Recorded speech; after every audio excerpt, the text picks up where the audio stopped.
Hello students, welcome back. Today we are going to continue our chapter The Story of the First Cities Harappa Archaeology और जो इसका पहले का नाम था that was Bricks, Beads and Bones the Harappan Civilization. As in earlier lecture I told you कि पहले इसी चैप्टर का नाम क्या था Bricks, Bead and Bones, लेकिन अब इसका नाम बदल कर क्या है लेटेस्ट सिलेबस के according the story of the first cities Harappan archaeology. पिछले लेक्चर में हमने बात की थी हड़प्पन सिविलाइजेशन की एज वेल एज हमने जॉन मार्शल के बारे में बात की थी, हमने दयाराम साहनी के बारे में बात की थी जिन्होंने इन जो सिविलाइजेशन से इनको खोजा था. राइट, बिफोर कंटिन्यू और चैप्टर अपने चैप्टर को कंटिन्यू करने से पहले जस्ट वांट टू नो कि आपने पिछले लेक्चर को अच्छे से समझा है या नहीं. उसके लिए मैं आपसे सिर्फ 2 क्वेश्चंस पूछना चाहूँगी. दैट आर सबसे पहला जो मेरा क्वेश्चन है वो है कि who discovered Harappan and Mohenjodaro. Right, civilization of Harappan Mohenjodaro को किसने खोजा था. And second question is who was John Marshall. John Marshall कौन था. If you are able to give the answer of these questions तभी आप ये वाला लेक्चर सुनेंगे. अदरवाइज आपको ये तभी समझ में आएगा जब आप पहले वाले लेक्चर को अच्छे से समझेंगे, then continue to this lecture. Right, अब आज हम इस लेक्चर में बात कर रहे हैं हड़प्पा एंड मोहनजोदारो की, जो हमने कल बात की थी. अब हड़प्पा क्या है, हड़प्पन सिविलाइजेशन में 2 मेन सिटीज आती हैं. 2 मेन कौन कौन सी हैं, that is Harappa as well as Mohenjodaro. Hindi में इसको बोलते हैं मोहनजोदड़ो. हड़प्पा क्या है, अब दोनों में डिफरेंस क्या है. हड़प्पा क्या है, फर्स्ट मोस्ट एशियंट साइट, सबसे पुरानी जो साइट है दैट इज हड़प्पा. लेकिन अगर हम सिटी की बात करें तो मोस्ट वेल नोन साइट जो है या सिटी जो है इंपॉर्टेंट सिटी वो कौन सी है, मोहनजोदारो. राइट, अब हड़प्पन सिविलाइजेशन जो है एक वेल प्लान्ड सिविलाइजेशन थी as well as it was urbanized. इसमें इसकी जो सेटलमेंट थी मोहनजोदारो की और हड़प्पन सिविलाइजेशन की जो सेटलमेंट थी it was divided into 2 parts. 2 parts में डिवाइडेड थी. एक पार्ट क्या कहलाता था, that was known as citadel और दूसरा क्या था, लोअर टाउन. अब ये आपका 3 मार्क्स में भी क्वेश्चन आ जाता है regarding the difference between the Citadel and lower town और अबाउट द सेटलमेंट. किसी पर भी आपका 3 मार्क्स में क्वेश्चन पूछा जा सकता है. अब सिटाडेल क्या था, पूरा जो एरिया था उनका शहर को 2 पार्ट्स में डिवाइड किया जाता था. एक पार्ट था अपर, ऊंचाई पर बना होता था, उसको क्या नाम दिया, उसका नाम क्या था, that was known as citadel. और एक था ऊंचाई से नीचे 2 पार्ट्स में, उसको हम क्या बोलेंगे, लोअर टाउन. अब सिटाडेल जो क्या था, ये क्या था, स्मॉल फोर्टिफाइड यानी एक छोटा एरिया होता था लेकिन चारों तरफ फोर्टिफिकेशन, यानी जैसे किले के चारों तरफ दीवार की जाती है वैसे की हुई थी, वॉल थी, जिससे इसको शहर से अलग किया गया था. राइट, हाई बिल्डिंग, जो सिटाडेल में बिल्डिंग्स थी वो क्या थी, हाई. मोस्टली यहाँ पर कौन लोग रहते थे, क्लर्जी, जो राजे महाराजे या बड़े लोग थे, मंत्री वगैरह थे, वो लोग सिटाडेल एरिया में रहा करते थे. अब इसमें मड ब्रिक्स का यूज किया जाता था, मिट्टी की बनी हुई ईंटों का. एंड स्पेशल पब्लिक पर्पस, इसको हाई क्यों बनाया गया था, ये बाकी लोअर टाउन से ऊंचाई पर क्यों बनी होती थी, एक स्पेशल पर्पस के लिए, ताकि जो राजे महाराजे या इनके जो रूलर्स हैं वो ऊंचाई से खड़े होकर नीचे देख सकते थे लोअर टाउन में कि वहाँ लोग क्या कर रहे हैं, कहीं कुछ ऐसा तो नहीं हो रहा जो कि सोसाइटी के लिए खतरनाक है या लोग कोई परेशान. तो मतलब वहां से पूरा व्यू जो थे शहर का अच्छे से देख पाते थे और वहां की सिचुएशन को समझ पाते थे. So it was made for a special public purpose. Then high walls, इसके चारों तरफ ऊंची ऊंची दीवारें होती थी ताकि बाहर से कोई भी अंदर को नहीं देख पाता था. राइट, देन सेकेंड आ जाता है लोअर टाउन. अब लोअर टाउन किसके लिए था, आम लोगों के लिए. जो आम जनता थी वो कहाँ रहती थी, लोअर टाउन में. It was a residential buildings. Right, अब ये क्या था, लार्जर लोअर, बहुत ज़्यादा नीचे होता था. बहुत ज़्यादा नीचे का मतलब है कि मान लीजिए एक एरिया है तो जो सिटाडेल होता था उसको यहाँ ऊपर बना हुआ है, लेकिन लोअर टाउन कहाँ है, हेयर डाउनवर्ड. राइट, तो ये काफ़ी नीचे होता था. इसमें भी चारों तरफ क्या होती थी, इसमें भी वॉल होती थी, ऑल साइड्स इसमें वॉल होती थी. As well as common people lived here. Platform foundation, इसके नीचे जैसे ये जमीन है तो इसके ऊपर पहले एक प्लेटफॉर्म सा बनाया जाता था, उस प्लेटफॉर्म के ऊपर फिर जो था आगे रेजिडेंस या बिल्डिंग्स जो थी वो खड़ी की जाती थी.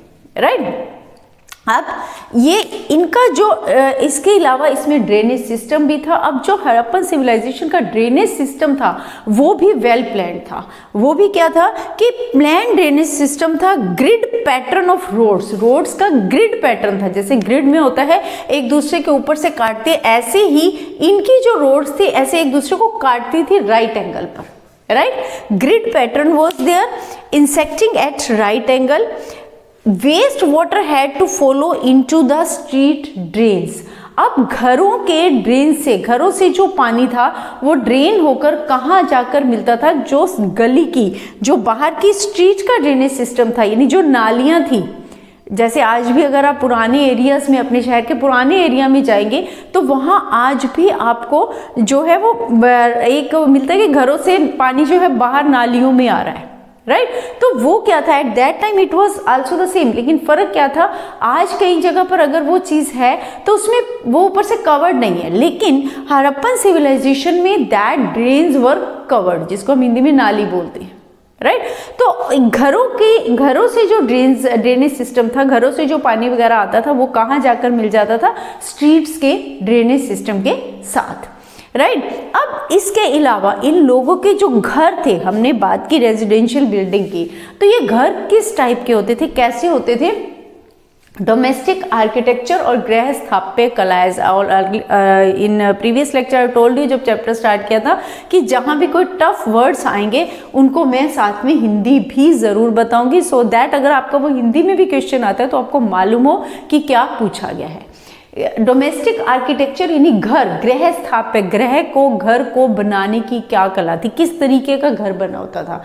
सेंटर्ड ऑन अ कर्टियार्ड के सेंटर में बना होता था। जैसे आज भी अगर आप गांव वगैरह में बड़े बड़े उसमें चले जाओ तो उसमें क्या होता है, पूरे घर के आगे एक पूरा बड़ा ऐसे कर्टियार्ड होता है, पूरा एरिया होता है, उसके बीच में सेंटर में कोई भी जो भी घर है वो बना होता है, राइट। अब इनके समय भी बिल्कुल ऐसा ही था। इसके साथ साथ जो rooms on all the sides, अब ये कर्टियार्ड था लेकिन इसके ये जो बीच में बना होता था इसमें चारों तरफ क्या होते थे, रूम्स होते थे, लेकिन कोई भी विंडो नहीं होती थी। इनकी एक स्पेशल जो खासियत क्या थी कि no window in the wall along ground level पर कोई भी विंडो नहीं थी। वो विंडो किस लिए नहीं होती थी, ताकि अंदर का जो सीन है, बाहर से अगर कोई आ जा रहा है तो घर के अंदर किसी को कुछ भी नजर ना आए, राइट। इसके अलावा फिर से वही कि इनके जो ड्रेनेज सिस्टम थे, इनके हर घर का अपना एक अलग बाथरूम होता था, इंडिपेंडेंट बाथरूम था। देन इनके ड्रेनेज सिस्टम कहाँ जाकर मिलते थे, बाहर स्ट्रीट का जो ड्रेनेज सिस्टम था उसके साथ जाकर अटैच होते थे। बहुत सारे घरों में क्या होता था, एक अलग रूम बना होता था, वो रूम कहाँ होता था, गली के पास, राइट। और उस रूम में एक बड़ा सा वेल होता था, बड़ा सा कुआं बना होता था। उसको गली के पास किस लिए बनाते थे, ताकि घर के लोग तो उसको यूज करते ही थे, एज वेल एज जो पासर्स बाय थे, यानी जो वहां से गुजरने वाले राहगीर वगैरह थे, जो भी लोग वहां से निकल रहे हैं, उनको भी अगर प्यास लगे तो वो उस कुएं से पानी निकाल कर जो है वो पी सके। यानी उन लोगों के, राहगीरों के यूज के लिए भी वो वेल बनाया जाता था। फिर इसमें उस समय में जो मोहनजोदारो में अभी तक जितने भी वेल्स मिले हैं वो कितने मिले हैं, approximately 700 wells have been found, कि जो उस समय वहां पर थे। क्लियर। ये हमारा किसके बारे में है, that is regarding the domestic architecture, कि उनका घर किस तरीके से बना होता था। अगेन ये आपका एक 3 मार्क्स में अलग से इंपॉर्टेंट क्वेश्चन है, right. Then next, great bath, ये भी इट्स आल्सो, अब आप कहेंगे कि ये भी इंपॉर्टेंट वो भी इंपॉर्टेंट, मैं बार बार बोल रही हूँ क्योंकि ये सारे वो क्वेश्चन है कि अगर आप पिछला 10 ईयर उठाकर देखेंगे ना तो उनमें इसमें से कोई ना कोई एक क्वेश्चन वहां जरूर आया हुआ है। ग्रेट बाथ ये भी 3 मार्क्स में क्वेश्चन बनता है। अब ग्रेट बाथ पे तो बहुत बार क्वेश्चन आया है। ग्रेट बाथ क्या था, ग्रेट बाथ कौन से एरिया में था, सिटीजल एरिया में, जहां पर जो रूलर्स थे या क्लर्जी थी वो लोग रहते थे। अब ये ग्रेट बाथ क्या था, ग्रेट बाथ में एक बड़ा सा, ये सिटीडल के एरिया में एक बड़ा सा स्ट्रक्चर बना हुआ था, एक टैंक टाइप, यानी एक बड़ा सा टैंक था, और इसके चारों तरफ क्या थी, लार्ज रेक्टेंगुलर टैंक था और courtyard surrounded by a corridor on all 4 sides. इसके चारों तरफ, इस टैंक के चारों तरफ कटियार्ड था और इसके अलावा कटियार्ड के साथ साथ एक कॉरिडोर बना हुआ था। जैसे अगर हम कहीं भी मंदिर, गुरुद्वारे या कहीं उसमें जाते हैं तो साइड्स में जगह होती है, जैसे सरोवर बीच में बना होता है, राइट। सरोवर के साथ साथ साइड्स में चारों तरफ एरिया बना होता है, वो क्या है, दैट इज कॉरिडोर, जो ऊपर से कवर होता है, राइट। तो वो कॉरिडोर वहां भी बना हुआ था, एज वेल एज दोनों तरफ। जैसे आप इसको समझने के लिए एग्जांपल ले सकते हो कि आप किसी भी सरोवर को, मंदिर, गुरुद्वारा कहीं भी जाते हैं, जो सरोवर बना होता है, सरोवर में भी सीढ़ियां बनी होती है, स्टेप्स बनी होती है ताकि लोग अंदर जा सके। इसी तरीके से इस टैंक में भी नॉर्थ और साउथ साइड, दोनों साइड्स पर क्या बने हुए थे, स्टेप्स यानी कि सीढ़ियां, राइट। उन स्टेप्स किसके लिए थे, ताकि लोग उस टैंक के अंदर जाकर स्नान कर सके। और ये स्नान होता कब था, इट वॉज मेनली जो था, कोई ना कोई अगर इनका रिलीजियस फेस्टिवल होता था, कुछ स्पिरिचुअल वो होता था, रिचुअल बाथ जो था वहाँ इसमें लिया जाता था, राइट। इसके अलावा इसकी और कैरेक्टरिस्टिक्स और खासियत क्या थी ग्रेट बात की, कि ये ब्रिक से बना होता था and mortar of gypsum. Motor of gypsum जैसे आप समझते हैं कि आजकल अगर हम मकान बनाते हैं तो मिस्त्री क्या करते हैं, उसमें ईंट, बजरी, सीमेंट सब मिलाकर मिक्सचर करते हैं ना, दैट इज मोटार, राइट। तो ऐसे ही उनको मिलाकर और ब्रिक्स को मिलाकर क्या करते थे वहां पर, यानी ये पक्का काम था, ऐसा नहीं था कि खाली मिट्टी से बना हुआ है और वो पानी से खराब हो जाएगा। तो mortar of gypsum as well as bricks दोनों को मिलाकर इसे बनाया जाता था। इसके 3 साइड्स पर कमरे होते थे, रूम्स होते थे, right. Rooms on it's 3 sides. One room had a large well, एक बड़े रूम में क्या होता था, बड़ा सा कुआं। जैसे हमने पीछे भी पढ़ा कि घरों में भी एक अलग कमरा होता था जहाँ कुआं होता था। वो रूम में क्यों रखते थे, so that it could be covered. Open में होगा तो पानी खराब हो जाएगा, वो पीने लायक नहीं रहता है, लेकिन उसको कवर करके रखते थे, बड़े रूम में रखते थे। इसी वेल से पानी कहाँ जाता था, उस टैंक में, right. Provision of to flush the water into huge drain, वहां से अब टैंक, क्योंकि वो टैंक भरा कब जाता था, जब कोई रिचुअल बात होता था, कोई धार्मिक, जैसे कि सूरज ग्रहण के समय कुरुक्षेत्र ब्रह्म सरोवर में लोग स्नान करने के लिए जाते हैं, कुंभ के मेले में लोग स्नान करने के लिए जाते हैं। ये सब क्या है, कुंभ का मेला है या सूरज ग्रहण है, what are these are the ritual baths, जो किसी धार्मिक अनुष्ठान में, धार्मिक उसमें लिया जाता है। तो ये भी टैंक जो था वो कब भरा जाता था पानी से, ऑन अ रिचुअल बाथ, जब लेना होता था, कोई ओकेजन होता था। तो देन उसका जो पानी, उस ओकेजन के बाद फिर पानी को ड्रेन कर दिया जाता था, उसे फिर से खाली कर दिया जाता था, राइट। सो ये क्या था, this was about the great बात। अगर ग्रेट बात भी क्वेश्चन आता है तो यही सारे पॉइंट्स आप अगर लिख देंगे तो दीज आर सफिशिएंट, कि आपको पूरा स्ट्रक्चर लिखना है, क्या बता था, कैसे बना होता था, रिचुअल उसके लिए था, इसके नॉर्थ एंड साउथ में सीढ़ियाँ होती थी, स्टेप्स होते थे,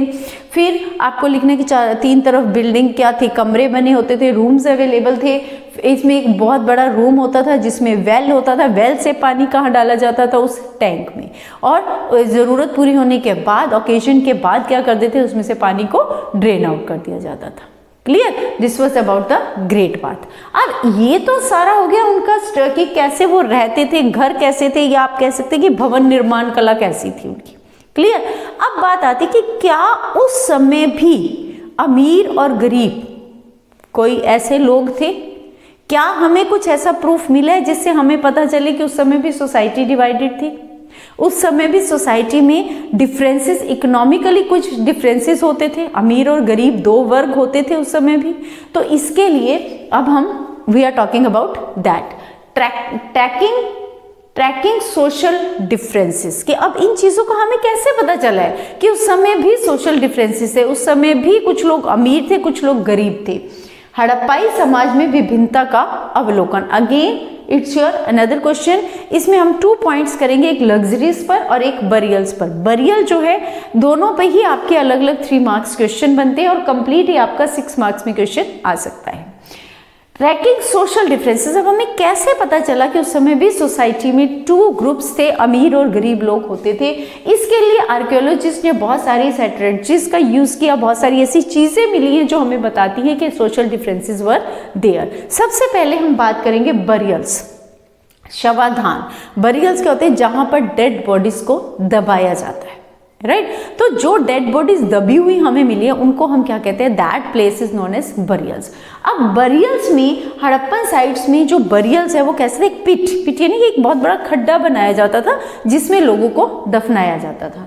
अब some graves had certain pottery and ornaments, कुछ में एक अलग तरह की स्पेशल तरह की एक पोट्री मिली है, इसके अलावा ऑर्नामेंट्स मिले हैं। ये चीज़ें क्या बताती है, ये माना जाता है कि वो लोग ये मानते थे कि आफ्टर द डेथ, जब उनका नया जन्म होगा, दूसरे जन्म में वो जाएंगे, then they will use these ornaments as well as pottery, right, so that they could use that, कि उनको वो यूज कर सके उसको, क्योंकि अगर यहाँ पर वो जो खा पे तो आगे जन्म में उनको इन चीज़ों की ज़रूरत होगी, राइट। तो ये माना जाता था कि उनका ये विश्वास था कि ये सारी चीज़ें वो व्यक्ति जिसकी डेथ हुई है वो अगले जन्म में उनका यूज करेगा। इसके साथ साथ कुछ ऐसे साइट्स भी, ऐसे बरियल्स भी मिले हैं जहां पर हमें jewellery has been found in burials of both men and women, मतलब ऐसा नहीं था कि केवल मेन के साथ ज्वेलरी रखते थे, विमेन के जो बरियल था, उन ग्रेव्स था, उनके साथ भी ज्वेलरी को दफनाया जाता था, रखा जाता था। 1980s में अब कुछ पिट्स, कुछ बरियल्स तो हमें मिली है जिसमें सिर्फ पोएट्री और कुछ सिंपल ऑर्नामेंट्स थे, कुछ मिले हैं जहाँ पर प्रीशियस स्टोन्स थे, राइट। अब 1980 में एक ऐसे एक मेल जो व्यक्ति था उसकी डेड बॉडी मिली, उसके सॉरी नॉट डेड बॉडी, उसका स्कल मिला। उस स्कल के पास क्या मिला, an ornament consisted of 3 shell rings, 3 rings का मतलब सर्कल, एक ऐसा रिंग मिली है, एक ऐसा ऑर्नामेंट मिला है जिसमें एक 3 जो है शेल रिंग्स है। जेस्पर क्या है, एक प्रीशियस स्टोन, बहुत ही महंगा, जैसे डायमंड वगैरह होता है ऐसे ही जेस्पर एक प्रीशियस स्टोन का नाम है जो कि गरीब व्यक्ति नहीं खरीद सकता, राइट। तो एक जेस्पर मिला है, बीड्स मिले हैं, हंड्रेड्स ऑफ माइक्रो बीड्स, छोटे छोटे बीड्स बहुत सारे मिले हैं, was found near the skull of a male. अब इससे हमें क्या पता चला है कि कहीं तो सिर्फ पोएट्री और ऑर्नामेंट्स या ज्वेलरी थोड़ी बहुत मिल रही है, एक मिला है जहां पर महंगी चीजें थी, यानी जो कोई अमीर व्यक्ति लगा सकता है। अब ये क्या हमें बताता है कि उस समय भी सोशल डिफरेंसेस थे, जो गरीब लोग थे उनके साथ सिंपल पोएट्री और छोटे मोटे ऑर्नामेंट्स जो थे उनको दफना दिया जाता था, लेकिन अगर कोई अमीर व्यक्ति किसी की डेथ होती थी तो उसके साथ कॉस्टली ऑर्नामेंट्स, प्रीशियस स्टोन्स वगैरह जो थे वो दफनाए जाते थे, राइट। इसके अलावा और हमें किस चीज़ से पता चलता है कि सोशल डिफरेंसेस थे, बरियल्स में हमें some instances deads were buried with copper mirror, copper के मिरर्स जो थे वो भी उनके साथ दबाए गए, और some burials were like the big pyramid. आपने 10th क्लास में पढ़ा, 8th क्लास में पढ़ा होगा पिरामिड्स के बारे में, कि पिरामिड्स किसके बनाए जाते थे, जो राजे महाराजाएं जब वो उनकी डेथ होती थी तो उनके लिए पिरामिड्स बनाए जाते थे, उसके अंदर उसकी डेड बॉडी को रखा जाता था, एज वेल एज उसके साथ जितनी भी ज़रूरत की चीज़ें होती थी जो राजे महाराजा यूज़ करते थे, जो कॉस्टली चीज़ें थी, उन सबको भी उस पिरामिड में साथ में लगाए रखा जाता था, राइट। तो वो हमें क्या बताता है कि अगर पिरामिड है तो इट मीन्स वो किसका बरियल होगा, वो पिरामिड में किसका होगा, कोई ना कोई रूलर या अमीर व्यक्ति, क्लियर। तो ये सारी चीजें हमें क्या बताती हैं कि यस, उस समय भी सोशल डिफरेंसेस थे, उस समय भी सोसाइटी में 2 कैटेगरीज थी, एक अमीर और एक गरीब, राइट। ये तो बात हो गई बरियल्स की। अब इसके बाद नेक्स्ट बात आती है लग्जरियस थिंग्स, जो हमें खुदाई में मिली हैं, जो लग्जरियस चीज़ें जो कि अमीर व्यक्ति ही यूज़ करते थे, वो क्या थी, नाउ वी विल डिस्कस। गरीब लोग उसका यूज़ नहीं करते थे। अब वो कौन कौन सी चीज़ें हैं, हमें क्या मिला है, आर्टिफैक्ट्स वाइडली डिवाइडेड एज। अब खुदाई में जो भी हमें आर्कियोलॉजिस्ट को जो चीज़ें मिली हैं, उन आर्टिफैक्ट्स को, उन चीज़ों को अगर हम डिवाइड करें तो 2 पार्ट्स में डिवाइड की जाती है, 2 कैटेगरीज में उन्हें डिवाइड किया जा सकता है। एक कैटेगरी कौन सी है, यूटिलिटेरियन, यानी जो यूटिलिटी की है, जो डेली यूज़ की चीज़ें हैं। दूसरी कौन सी है, लग्जरीज। लग्जरीज मीन्स कि जो ज़रूरी नहीं हो, अगर वो चीज़ें नहीं भी होंगी ना तो उनके बिना लाइफ रुकती नहीं है, राइट। जबकि यूटिलिटी की चीज़ें क्या है, जिनके बिना लाइफ पॉसिबल नहीं है, जो रूटीन में हमें चाहिए ही चाहिए, क्लियर। तो 2 जो थे आर्टिफैक्ट्स को 2 कैटेगरीज में डिवाइड किया। एक मैक्सिमम जो थे बरियल्स, उनसे हमें जो चीज़ें मिली हैं या खुदाई में जो हमें चीज़ें मिली हैं वो क्या हैं, ऑब्जेक्ट्स ऑफ डेली यूज़, जो रूटीन में हम यूज करते हैं, जैसे जो किस चीज से बने हुए थे, ऑर्डिनरी मटेरियल के, ऑर्डिनरी मटेरियल लाइक स्टोन और क्ले, जो कि गरीब व्यक्ति भी उनका यूज करता है, राइट। और इसमें अब जो स्टोन और क्ले की ऑर्डिनरी चीजें थी उनमें क्या था, पोट्री हो गई, नीडल्स हो गई, जो कि रोजमर्रा के काम की चीजें हैं। जबकि कहीं जगह पर हमें कौन सी, जो आर्कियोलॉजिस्ट ने कई स्थानों पर कौन सी चीजों को पाया है, they found the few objects were luxurious as they were rare and made from costly known local material. Now here one word is used, that is costly as well as known local material, यानी वो जो चीज़ें थी वो किस चीज़ से बनी हुई है, कॉस्टली चीज़ों से बनी हुई है, और एक ऐसा मटेरियल जो वहाँ पर नहीं पाया जाता, जिसको बाहर से मंगवाया जाता था, right. That material was not a local material. अब जो भी चीज़ अगर बाहर से आ रही, इट मीन्स वो कॉस्टली होगी, स्पेशल होगी, कुछ अलग होगी, राइट। तो वो कौन सी थी, फॉर एग्जाम्पल किस चीज से इसका पता चले कि वो चीजें किससे बनवाई जाती थी, नॉन लोकल मटेरियल से। The archaeologist found faience, little pots of faience. Faience मतलब, फयांस क्या होता है, एक छोटे छोटे पॉट्स मिले जो किसके बने हुए थे, फयांस के। अब फयांस क्या है, faience is a material made of ground sand और silica mixed with colour and gum and then fired, यानी रेत और मिट्टी इनको मिक्स किया जाता है, फिर उनमें एक चिपचिपा पदार्थ यानी गम को मिलाया जाता है, इन सबको मिक्स करने के बाद फिर उन्हें पकाया जाता है, देन दे आर बेक्ड। तो वो जो मटेरियल तैयार होता है उसको क्या बोला जाता है, that material is known as faience. तो फयांस के बने हुए बहुत सारे पॉट्स मिले हैं छोटे छोटे, जो कि आम लोग, ऑर्डिनरी पीपल उन्हें नहीं खरीद सकते। तो ये भी हमें ये बताता है कि there were social differences were there at that time. Society में दो तरह की कैटेगरीज थी, एक अमीर लोगों की और दूसरी गरीब या आम लोगों की। क्लियर? ये आपको मैंने पहले भी बताया था कि ये आपसे 8 मार्क्स में भी क्वेश्चन पूछा जा सकता है। अगर 8 मार्क में आता है तो you have to explain regarding burial as well as looking for luxuries, दोनों को एक्सप्लेन करना पड़ेगा। और 3 मार्क्स में ये दोनों अलग अलग उसमें पूछे जा सकते हैं। This is all about the today's lecture. कल हम इसके आगे नेक्स्ट लेक्चर में कंटिन्यू करेंगे, बट बिफोर गोइंग मैं आपसे फिर से वही, now it's again the time for the quick recap में your first question for you, जो आपकी सेल्फ असेसमेंट है, जो आपको ये बताएगी कि आपको ये लेक्चर अच्छे से समझ में आया है, आपकी कंसंट्रेशन कहीं इधर उधर तो नहीं हुई। First question is name 2 cities which were the first to be found in Indus Valley civilization। जो सिंधु घाटी सभ्यता में सबसे पहले 2 cities कौन सी थी जिन्हें खोजा गया। Second question is how many wells have been found in Mohenjodaro. Mohenjodaro में कितने कुएं खोजे गए हैं, अप्रॉक्सीमेटली कितने कुएं कहा है कि वहां पर पाए गए। Then what was faience, faience क्या है, किसको बोलते हैं। Then what was great bath, हमने सिटाडेल में ग्रेट बाथ की बात की थी, तो वो क्या था, उसकी क्या इंपॉर्टेंस थी, राइट। फिर से कहूंगी कि अगर आपको ये लेक्चर अच्छे से समझ में आ रहे हैं, don't forget to like share and subscribe, but the most important is your comments, कि कमेंट सेक्शन में जाकर आपको मुझे ये बताना है कि आपको कहीं कोई प्रॉब्लम तो नहीं आ रही। सेकेंड थिंग, अगर आप किसी और चैप्टर को करना चाहते हैं तो वो भी आप लिख कर भेजेंगे, so that after this lecture और after the completion of this chapter we can start that chapter जहां भी आपको प्रॉब्लम। Thank you.